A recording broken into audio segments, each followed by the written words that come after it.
The only way I can tell you all the artists I work with is to read them. So I have a little cheat sheet here. Like I said, worked with Linda Ronstadt, Randy Meisner. I did his solo record when he left the Eagles. I did the record of the year with Kim Carnes. Neil Diamond, Dolly Parton, Real Big Fish, Kenny Rogers, Jackson Browne, Marvin Gaye, Andrew Gold, Elton John, the Mamas and Papas, the Rolling Stones, Carlos Santana, Frankie Valli and the Four Seasons, James Taylor. I think that's kind of the bulk of that.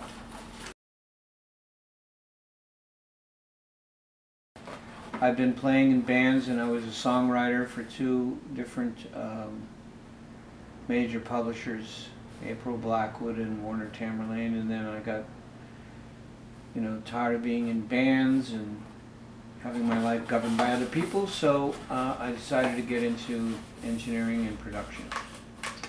Then I was very fortunate to hook up with Linda Ronstadt. Around that time, I'd already done a big record with El Chicano, which was a local LA Latin group much along the lines of Santana, and I had a big hit with them. And then I got hooked up with Linda and did that famous album Heart Like a Wheel with her. Had 2 #1 singles, the album was #1, and then everything just sort of took off from there.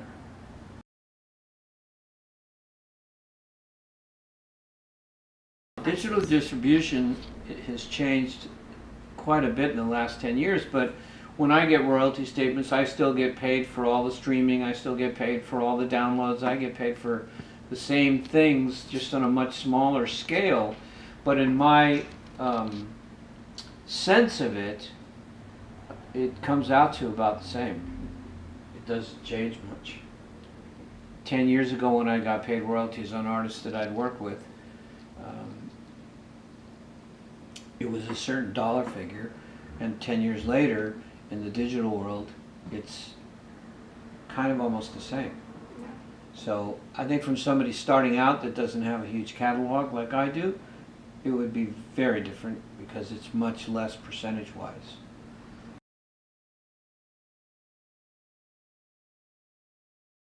Yeah, I mean, you can get more product to the people, but it doesn't necessarily mean that it's any good. Yeah. And it doesn't necessarily mean that it's going to be successful. Mm-hmm. Yeah, it's easy. I mean, before, if you wanted to release an album or an EP or whatever, you had to be signed to a label and you had to have distribution and people could put it out. Mm-hmm. Now you just, put it up on iTunes or CD Baby and say you've released a record.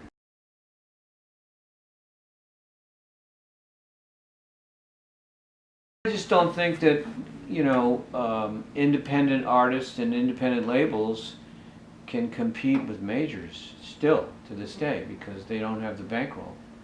And as we all know, the pop world is based on a serious amount of money spent at radio and promotion that, I'm sure there's going to be a fluke like that can sneak through. But for the most part, I find it very difficult. It's like if you run an alternative label, for example, or a independent label, and you go to radio, and you want to spend $50,000, major labels spend that every week. You're going to do it once in a year. So if I'm the vendor and you're paying me, I'm going to be more akin to the company that's paying me every week than somebody that comes in on a one-off. Not to say that you can't have success that way, which is proven to be a fact with this. You can have success, but if you're playing the odds are not in favor of an independent label or an independently signed artist. It's just not. Major labels still control the bulk of the radio airplay on almost every genre that there is, whether it's hip-hop, whether it's indie rock, whether it's hard rock, whether it's pop, country. It just doesn't matter. They have they have the bankroll still.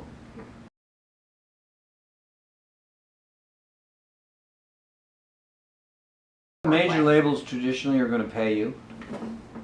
Independent artists that are streaming big numbers don't necessarily mean that translates into record sales.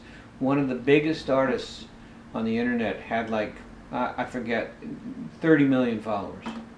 And she got signed to make a record and put it out, and it sold 10,000 copies. So it doesn't necessarily mean that having all that social media exposure translates into sales or success.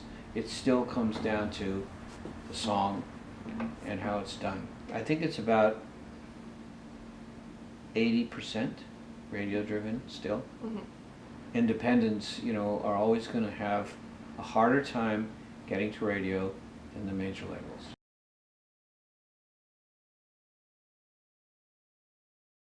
Basically, the people that make the most money are the songwriters, because it doesn't matter whose version gets played, the songwriter always gets paid. Whereas if I produced a big hit and then 6 other people covered it, I don't get paid.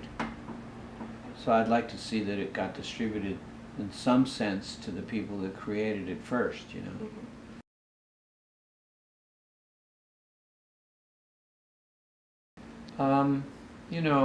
That's a difficult question.